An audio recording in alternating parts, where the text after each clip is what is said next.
Although many military experts opposed the Incheon assault, it developed into a brilliant success that exceeded MacArthur's own expectations. General Walker's 8th Army broke out of the Pusan perimeter, closed the vise on the NKPA, and, with the 10th Army Corps, finished the emasculation of the enemy. After driving the North Koreans back beyond the 38th parallel, UN forces were faced with a difficult decision. I remember the debate, and there were some hard feelings about it. You know, whether you cross that parallel and in pursuit, and total defeat and reunite Korea, and whether or not you limited action. So the limited war, there was those that are against limited and had strong feelings about it, and of course MacArthur was against it and wanted to pursue. The problem came when we got to the 38th parallel, and MacArthur was willing and wanting to go across the 38th parallel to invade North Korea and end this thing once and for all, because he said, if I go back to Japan, these guys are just going to come back. On September 27, 1950, General Douglas MacArthur received a directive from President Truman and the Joint Chiefs of Staff, detailing further military action in Korea. While the directive's second section listed his military objective as the destruction of the North Korean armed forces, it also cautioned him against any action that would bring other communist forces into the war. The Chinese had warned the United States, they had warned Great Britain, they had said in numerous messages that if you invade and go across the 38th parallel, we're coming in. There was a concern that the war would spread and that China would be in war with China and would be in war with Russia. So that was a big part of the debate. There was fear that this would happen, and they wanted to exercise due care not to create that situation. On September 30th, the issue of invading North Korea was brought before the United Nations. The UN voted to conduct operations above the 38th parallel and gave the task of capturing Pyongyang, the North Korean capital, to the 8th Army. Smith's 1st Marine Division fell under the jurisdiction of 10th Corps Commander General Almond. And then that became a very issue for the UN, and then had to make a decision in the General Assemblies because the Soviet Union was going to veto anything in the Security Council. And even though most Americans and most people felt it was the right thing to do to go ahead across the 38th parallel, we see that General MacArthur was certainly that way. People hesitated and allowed it to be the vote taken, in which actually only 5 countries voted against it, and 47 voted for it to go across the 38th parallel, even though the original mission as we saw it, was to take North Korea and push them back across the 38th parallel. On October 1st, MacArthur issued a radio broadcast addressed to the Commander-in-Chief of North Korean forces, demanding their surrender. His request went unanswered.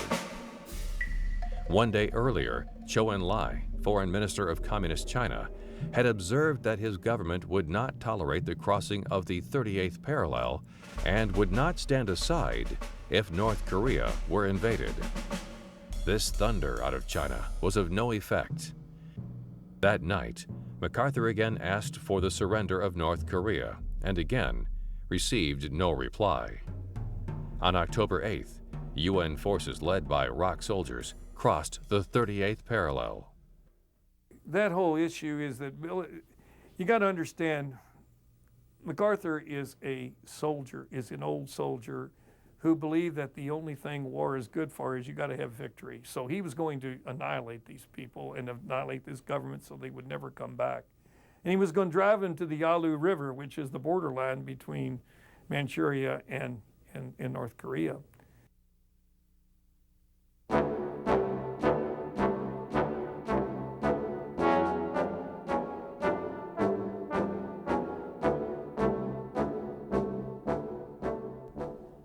The placement of General Smith's Marines under the command of General Almond immediately resulted in a dispute. The port of Wonsan was perhaps the best on Korea's eastern coast. Seizing it would provide UN forces with another logistic support seaport, one closer to the battlefronts than Pusan, and with greater handling capacity than tide-encumbered Incheon. Despite the bombings of the summer, the Wonsan docks remained to all intents undamaged. These facilities, protected by Kalmapando on the east and by a breakwater to the north, included a 900-foot concrete wharf with sheds, railroad sidings, and cranes, and with 4 fathoms or more alongside, as well as piers for smaller vessels. The town had rail and road connections with the East Coast routes, with the Seoul Corridor, and with Pyongyang. And as a final bonus, the base of Kalmapando had an excellent airfield, originally developed as a Japanese naval air station.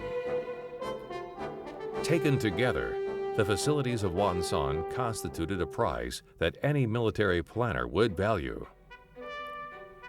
Almond wanted Smith to launch an amphibious assault on Wonsan, located on the east coast. Smith thought that was a waste of time. He believed that he could get to Wonsan faster by hiking overland. Smith lost the argument because Almond insisted that an amphibious landing would be cheaper. On October 12th, the 1st Marine Division sailed to Wonsan. But before the Marines reached their destination, the Navy found the harbor of Wonsan seeded with thousands of Soviet mines. Since they were first introduced in the 19th century, mines had been considered a great equalizer in naval warfare. Nations lacking naval strength would often use mines to slow down and cripple enemy ships. North Korea was no exception. Making matters worse, the United States had largely dismantled their minesweeping forces after World War II, and only one sweeper remained fully operational in Korea. On October 10th, UN minesweepers arrived in Wonsan. With the landing scheduled for October 20th, they only had 10 days to complete their work.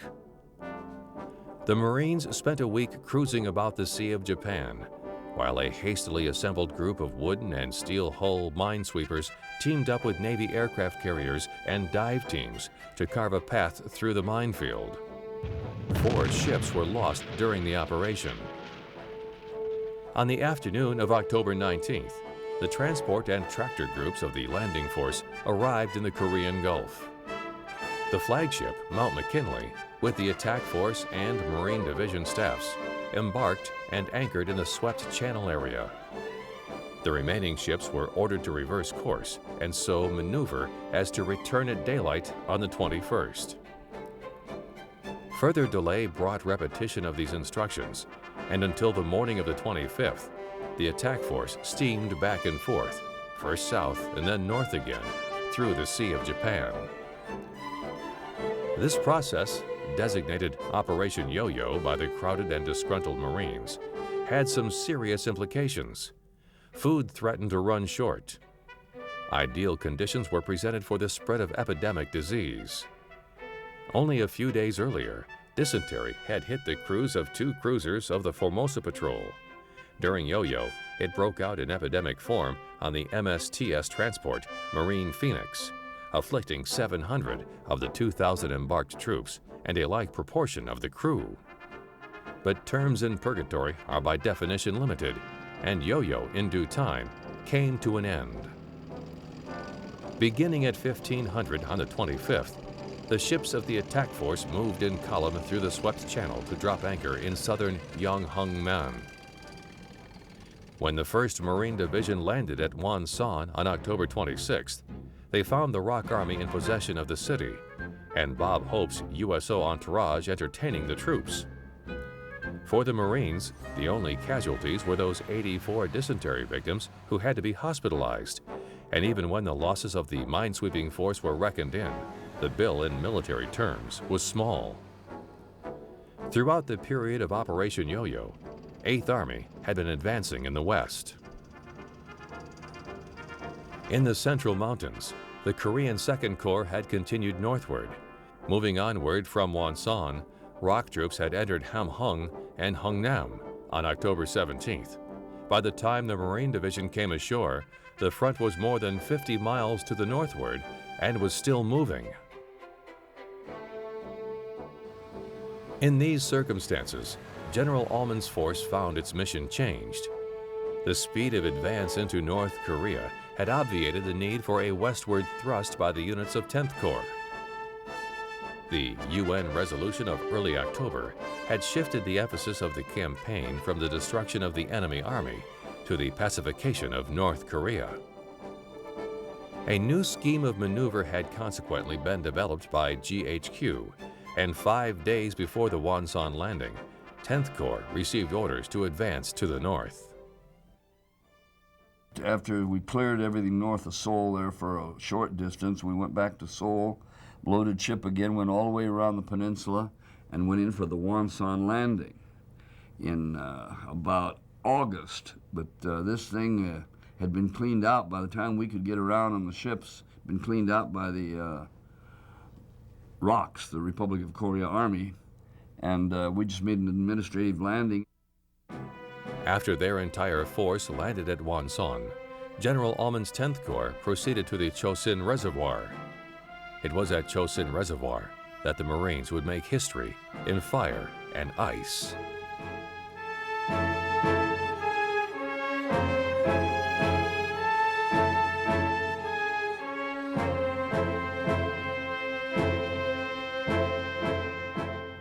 While the 1st Marines were preparing to land at Wonsan, UN forces under General Walker were rapidly advancing on North Korea's capital at Pyongyang. They went into a maneuver called exploitation, which whenever a battle has been fought and there's a disintegration, the battle has been won and there's a disintegration of the defeated forces, they are disorganized and they're easy to defeat, and so pursuit is a maneuver where you risk more than you would ordinarily. So you're not organized, tucked in, so to speak, so that you can get in trouble in a pursuit. And in this case, they were pursuing on a wide separation between major forces. You had the 10th Corps on the east flank, and it wasn't under the 8th Army commander, General Walker, and you had the 8th Army on the west side, and both of them were in pursuit. By October 15th, several elements of the UN forces under General Walker were within 30 miles of Pyongyang. The Republic of Korea soldiers, who had been given almost a week's head start, were making particularly good progress. The South Korean soldiers put together a string of victories in the mountains southeast of Pyongyang. As UN soldiers continued to gain ground, the North Koreans had increasing difficulty organizing defensive positions.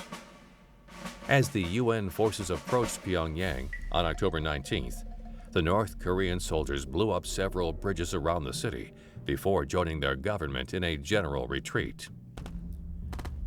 After securing the city, MacArthur recognized the communist retreat as an opportunity to capture high-ranking North Korean officials and to possibly rescue American prisoners of war.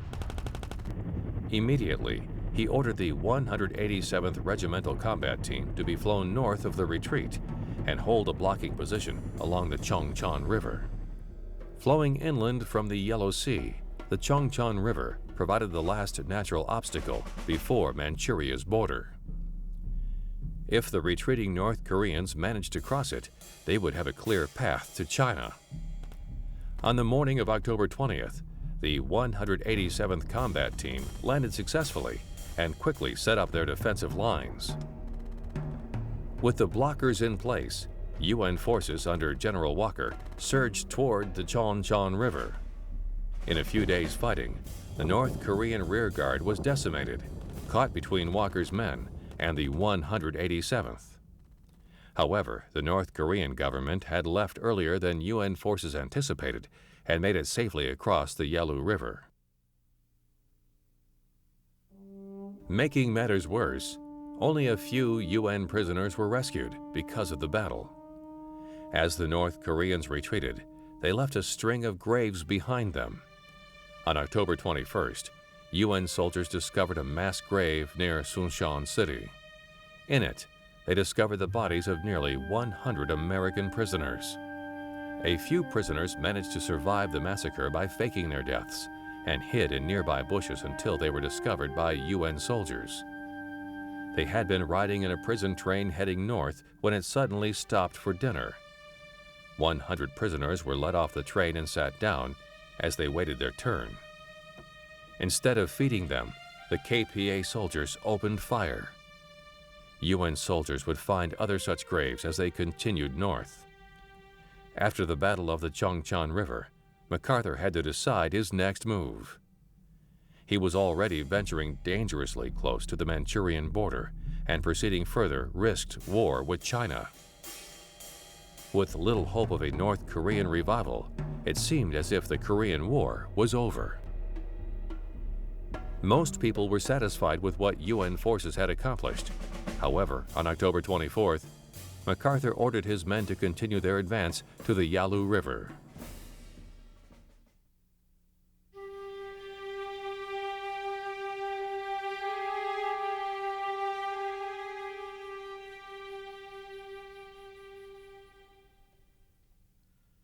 On Monday, October 9, 1950, the President dispatched a message to General of the Army Douglas MacArthur, USA, informing him that he urgently desired to meet with him on either Saturday, October 14th, or Monday, October 16th.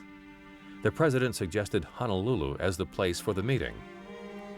The President added that he realized the difficulty that faced General MacArthur with a new campaign starting or in progress, and that if he felt his presence in Japan or Korea was of critical importance, he, the President, would consider meeting him on Saturday morning, October 14th, at Wake Island.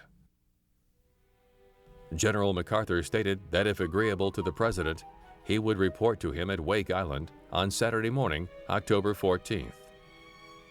On the morning of the 14th, President Harry S. Truman arrived at Wake Island to meet with MacArthur. Since the commander of UN forces in Korea had not returned to the United States after World War II ended, he had never met President Truman. With UN forces driving ever closer to the Manchurian border, Truman wanted to make sure that he and MacArthur were still on the same page. They were not. For more than an hour, they discussed the Japanese and Korean situation. The general assured the President that the victory was won in Korea, that North Korea was ready for a peace treaty, and that the Chinese Communists would not attack. A general discussion was carried on about Formosa. The general brought up his written statement to the veterans of foreign wars about the course of the war, which had been ordered withdrawn by the President. The general said he was sorry for any embarrassment he'd caused, that he was not in politics at the time, and that the politicians had made a chump out of him in 1948, and that it would not happen again. He assured the President that he had no political ambitions. He again said the Chinese commies would not attack, that we had won the war, and that we could send a division to Europe from Korea in January 1951. MacArthur was independent. He liked to be independent. He didn't want to have, even though he knew the military protocol and who he reported to, he was still independent. The meeting lasted for just over an hour, as the two leaders discussed the possibility of China entering the war. MacArthur, as far as I was concerned, was insubordinate at that meeting. In a way, he conducted himself as if he was the commander. MacArthur's attitude toward this when they told him was, the Chinese were lousy fighters in World War II. They're weak. There's nothing strong about them. I don't fear them. Like their commander, UN forces driving toward the Yalu River thought the war was nearly over. As the Marines were landing at Wonsan on October 26th, Republic of Korea soldiers reached the Yalu River. As with much of their advance since crossing into North Korea, the South Korean soldiers were far ahead of their UN counterparts. When the 6th Rock Division arrived at the Yalu River on October 26th, there were no other soldiers within 30 miles of their position, or so they thought. Out of sight, thousands of Chinese soldiers lay waiting on the river's opposite bank. Well, as it turned out, they'd infiltrated 2 Army groups across the Yalu River down into the peninsula and were waiting for that pursuit that was coming. As Chinese soldiers came across the Yalu River and attacked the 6th Rock Division, they took UN forces by complete surprise. It soon became evident that MacArthur had underestimated the resolve of the Chinese communists. 300,000 Chinese troops had crossed the border into North Korea, with another 400,000 on the way. He also miscalculated that even if they would come in, even when they did come in, he thought there were only 60,000 of them. Turned out there was 120,000.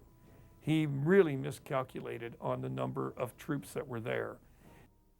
The 6th Rock Division, which had been instrumental in the UN's drive through North Korea, was annihilated in a matter of hours. The Chinese soldiers then continued south and confronted General Walker's 8th Infantry Division. They hit the 8th Army pretty hard and captured some troops. And then the 2nd Division got in real serious trouble running the gauntlet, a Corps-sized ambush in a valley between 2 mountains. That was a long distance to get through, and that division